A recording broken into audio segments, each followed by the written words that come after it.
नमस्कार दोस्तों, स्वागत है आप सभी का हमारे इस चैनल सनातन ज्ञान गंगा पर। दोस्तों, अगर आप जीवन में कुछ नया सीखना चाहते हैं तो इस चैनल को सब्सक्राइब जरूर करें।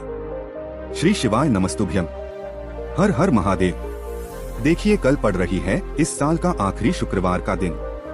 पूज्य गुरुजी के अनुसार शुक्रवार का दिन माता रानी का सबसे प्रिय दिन होता है और इस दिन आपको एक बूंद शहद से तथा 2 हरी इलायची से 2 ऐसे विशेष उपाय करना है जो आपके लिए बहुत ही अचूक होने वाले हैं।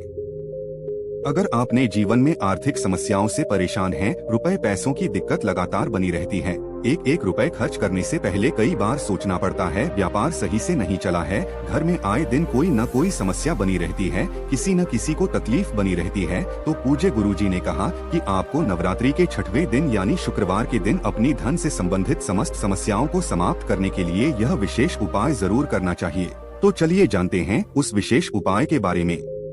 लेकिन उससे पहले अगर आप भोलेनाथ जी को सच्चे दिल से मानते हो तो इस वीडियो को लाइक करें और चैनल को सब्सक्राइब करके कमेंट में हर हर महादेव जरूर लिखें। इस वीडियो में हम लोग पूज्य गुरुजी द्वारा बताए गए 2-3 बहुत ही खास उपायों के बारे में जानेंगे।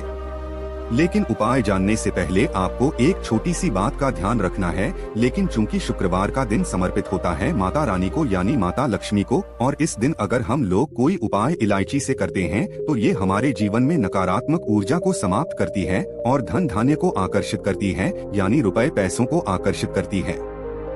धन को आकर्षित करने के लिए शुक्रवार का दिन सबसे अच्छा होता है। अगर आप हरी इलायची से कोई उपाय कर रहे हैं, पूज्य गुरुजी ने कहा कि आपको सबसे पहले शुक्रवार के दिन एक काम करना है। आपके घर पर जो माता रानी है या माता रानी के किसी भी स्वरूप की फोटो है या प्रतिमा है, चाहे माता लक्ष्मी हो या माता दुर्गा हो या माता पार्वती हो, तो उनको आप लाल रंग की कोई सामग्री जरूर समर्पित करिएगा। चाहे लाल रंग की चुनरी समर्पित करिएगा या फिर कुमकुम या फिर रोली और या फिर लाल रंग की कोई मिठाई या फिर लाल रंग की चूड़ियां या फिर कुछ भी लाल रंग की सामग्री माता रानी को समर्पित जरूर करिएगा। इससे हमारे जीवन में सुख शांति की प्राप्ति होती है और हमारे घर में जो भी नकारात्मक ऊर्जा होती है वह भी माता रानी की कृपा से समाप्त हो जाती है। इसलिए आप इस शुक्रवार के दिन यह छोटा सा कार्य जरूर करेंगे। अब बात करते हैं पूज्य गुरुजी द्वारा बताए गए इससे पहले उपाय के बारे में। देखें, ये उपाय शुक्रवार के दिन किए जाने वाला सर्वश्रेष्ठ उपाय है। इस उपाय के लिए आपको 1 बूंद शहद ले लेना है। शहद आप 1 बूंद या 2 बूंद जितना भी आपके पास उपलब्ध हो जाए उतना ले लीजिए। फिर इसके साथ आपको 2 हरी इलायची ले लेनी है। हरी इलायची ध्यान रखिएगा कि हरी ही होनी चाहिए, क्योंकि कुछ ऐसी इलायची होती है जो रखे रखे सूख जाती हैं और उनका कलर पीले रंग का हो जाता है। इसलिए आप लोगों को ध्यान रखना है कि जो भी आप इलायची लेंगे वह हरे रंग की ही होनी चाहिए। अब ये 2 इलायची लेने के बाद आपको ले लेना है 1 लोटा जल। लोटा तांबे के पात्र में ले लीजिएगा और जल आप अपने किचन से ले लीजिएगा। अब ये सारी सामग्री लेकर आपको पहुँच जाना है शिवालय। पूज्य गुरुजी के अनुसार इस उपाय को आप शाम के समय में करेंगे, यानी प्रदोष काल के समय में करेंगे तो यह आपके लिए सबसे उत्तम साबित होगा। नहीं तो आप इस उपाय को सुबह भी कर सकते हैं। देखिए, अगर आप प्रदोष काल के समय के बारे में जानकारी नहीं रखते हैं तो आपको जान लेना चाहिए कि शाम को जब सूर्यास्त होते हैं तो उससे 45 मिनट पहले का समय और 45 मिनट बाद का समय है, यानी कि जो 1.5 घंटे का समय होता है यह प्रदोष काल का समय कहलाता है। और इस समय साक्षात महादेव शिवलिंग में विराजमान होते हैं। तो आप कोशिश करेगा कि आप प्रदोष काल के समय में ही ये उपाय कर लें, नहीं तो फिर आप सुबह भी इस उपाय को कर सकते हैं। देखिए, शिवालय पहुंचकर सबसे पहले आप एक काम करेंगे। आप जो 1 लोटा जल लेकर गए हैं उस जल को आप सबसे पहले श्री गणेश जी वाले स्थान पर समर्पित कर देंगे और श्री शिवाय नमस्तुभ्यम मंत्र का स्मरण कर लेंगे। फिर दूसरे नंबर पर आप श्री कार्तिकेय जी वाले स्थान पर जल समर्पित कर देंगे और श्री शिवाय नमस्तुभ्यम इस मंत्र का स्मरण कर लेंगे। फिर तीसरे नंबर पर आप माता अशोक सुंदरी वाले स्थान पर थोड़ा सा जल समर्पित कर देंगे और श्री शिवाय नमस्तुभ्यम इस मंत्र का स्मरण कर लेंगे। फिर चौथे नंबर पर आप माता पार्वती का जो हस्त कमल होता है वहां पर थोड़ा सा जल समर्पित कर देंगे और श्री शिवाय नमस्तुभ्यम मंत्र का स्मरण कर लेंगे। इसके बाद लोटे में बचा हुआ पूरा जल आप शिवलिंग के ऊपर धीरे धीरे समर्पित करते जाएंगे और लगातार शिव महापुराण के मूल मंत्र श्री शिवाय नमस्तुभ्यम या फिर ओम नमः शिवाय, इन दोनों में से किसी भी एक मंत्र का जाप कर लेंगे। पूज्य गुरु ने कहा कि जल आपको बिल्कुल धीरे धीरे समर्पित करना है। इसके बाद आप जो 2 हरी इलायची लेकर आए हैं उनमें से एक हरी इलायची ले लीजिए और इसको शहद में अच्छे से डुबो लीजिए। शहद में डुबोने से इस हरी इलायची में चारों तरफ से अच्छे से शहद लग जाएगा। अब जब इसमें अच्छे से शहद लग जाए तो आपको ये हरी इलायची शिवलिंग के ऊपर समर्पित कर देनी है और वही शिवलिंग के सामने बैठकर आपको कम से कम 11 बार या कि इस बार या 51 बार या 108 बार जितना भी आपके पास टाइम हो उतनी बार आप श्री शिवाय नमस्तुभ्यम या फिर ओम नमः शिवाय इन दोनों में से किसी भी एक मंत्र का जाप कर लीजिए और फिर बाकी बची हुई दूसरी हरी इलायची लेकर आपको अपने घर आ जाना है। देखिए, आप जब ये हरी इलायची शिवलिंग में समर्पित करेंगे तो आपको अपनी मनोकामना महादेव से जरूर बोल देनी है। आपको प्रार्थना कर लेनी है कि आपके जीवन में धन से संबंधित जो समस्या चल रही है या फिर व्यापार से संबंधित जो समस्या चल रही है या फिर किसी भी प्रकार की समस्या चल रही है तो उसको दूर करने के लिए महादेव से प्रार्थना कर लीजिए और फिर दूसरी हरी इलायची लेकर आप अपने घर आ जाइए।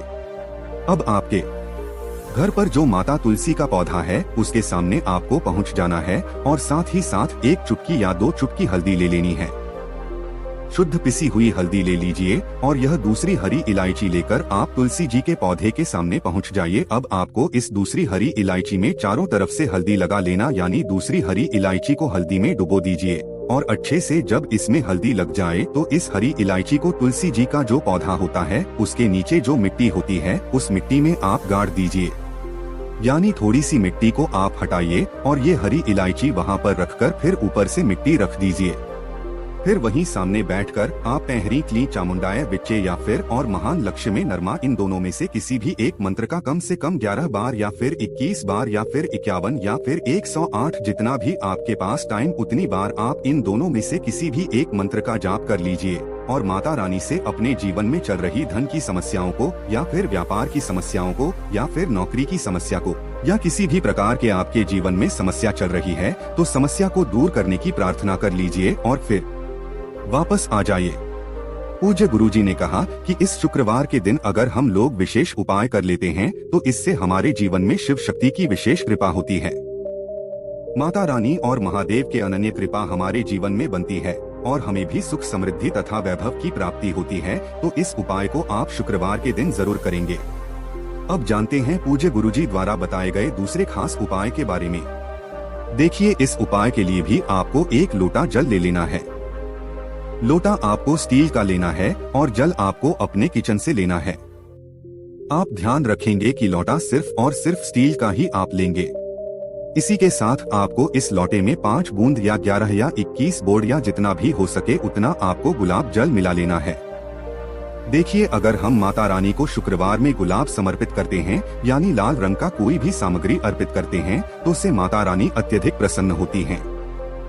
और साथ ही साथ जब हम महादेव में गुलाब का पुष्प समर्पित करते हैं या फिर गुलाब जल समर्पित कर दें तो इससे महादेव भी हमसे बहुत ही प्रसन्न होते हैं और हमारी सारी मनोकामनाओं को बहुत ही जल्द परिपूर्ण करते हैं। इसलिए आपको इसे लौटे जल में थोड़ा सा गुलाब जल मिला लेना है। अब यह जल लेकर आपको पहुंच जाना है शिवालय। पूज्य गुरु जी ने कहा कि इस उपाय को भी आप शाम को करना चाहे तो शाम को कर लें और सुबह करना चाहे तो सुबह कर ले। लेकिन शिवालय पहुंचने के बाद इस जल को आप शिवलिंग के ऊपर धीरे धीरे समर्पित करते जाएंगे और लगातार शिव महापुराण के मूल मंत्र श्री शिवाय नमस्तुभ्यम या फिर ओम नमः शिवाय इन दोनों में से किसी भी एक मंत्र का जाप करते जाएंगे। पूज्य गुरुजी ने कहा कि जल आपको इतने धीरे समर्पित करना है कि जल समर्पित करते करते आप कम से कम 11 बार इन दोनों में से किसी एक मंत्र का जाप जरूर कर लीजिएगा। फिर शिवलिंग से जो जल नीचे गिर रहा है उस जल को थोड़ा सा लेकर अपनी दोनों आंखों के ऊपर लगा लीजिए या अपने पर छिड़काव कर लीजिए। फिर इसके बाद वहीं शिवलिंग के सामने बैठकर ओम नमः शिवाय मंत्र का जाप कर लीजिए। महादेव से अपनी मनोकामना परिपूर्ण करने की प्रार्थना कर लीजिए या फिर आप शुक्रेश्वर महादेव से भी प्रार्थना कर सकते हैं। लेकिन चूंकि आप शुक्रवार के दिन इस उपाय को कर रहे हैं इसलिए आप शुक्रेश्वर महादेव के नाम का स्मरण कर लीजिए और शुक्रेश्वर महादेव से ही अपनी मनोकामना परिपूर्ण करने की प्रार्थना कर लीजिए। पूज्य गुरुजी ने कहा कि अगर इस नवरात्रि में पड़ने वाले शुक्रवार के दिन हम लोग जी विशेष उपाय करते हैं तो इससे महादेव की अनन्य कृपा हम पर होती है, हमारी सारी मनोकामनाएं पूर्ण होती है। दोस्तों, आज के लिए बस इतना ही। मिलते हैं एक और ज्ञानवर्धक वीडियो के साथ। धन्यवाद।